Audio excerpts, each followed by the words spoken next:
Livre de la Genèse, chapitre 39. On fit descendre Joseph en Égypte, et Potiphar, officier de Pharaon, chef des gardes égyptiens, l'acheta des Ismaélites qui l'y avaient fait descendre. L'Éternel fut avec lui, et la prospérité l'accompagna. Il habitait dans la maison de son maître, l'Égyptien. Son maître vit que l'Éternel était avec lui, et que l'Éternel faisait prospérer entre ses mains tout ce qu'il entreprenait.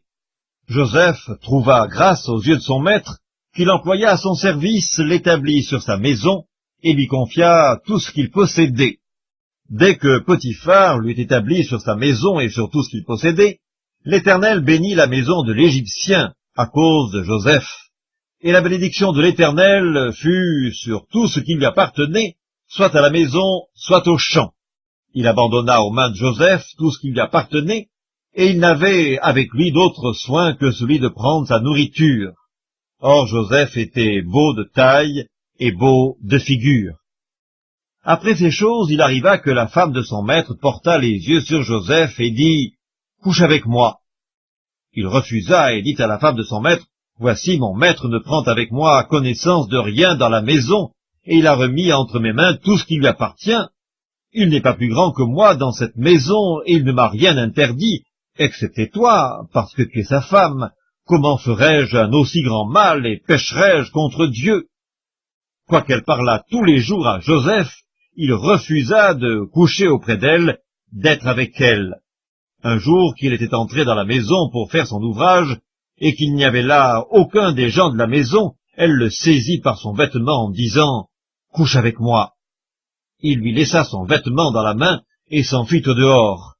Lorsqu'elle vit qu'il lui avait laissé son vêtement dans la main et qu'il s'était enfui dehors, elle appela les gens de sa maison et leur dit « Voyez, il nous a amené un Hébreu pour se jouer de nous. Cet homme est venu vers moi pour coucher avec moi, mais j'ai crié à haute voix, et quand il a entendu que j'élevais la voix et que je criais, il a laissé son vêtement à côté de moi et s'est enfui dehors. » Et elle posa le vêtement de Joseph à côté d'elle, jusqu'à ce que son maître rentrât à la maison. Alors elle lui parla ainsi, « L'esclave hébreu que tu nous as amené est venu vers moi pour se jouer de moi, et comme j'ai élevé la voix et que j'ai crié, il a laissé son vêtement à côté de moi et s'est enfui dehors. » Après avoir entendu les paroles de sa femme qui lui disait, « Voilà ce que m'a fait ton esclave », le maître de Joseph fut enflammé de colère. Il prit Joseph et le mit dans la prison, dans le lieu où les prisonniers du roi étaient enfermés. Il fut là, en prison.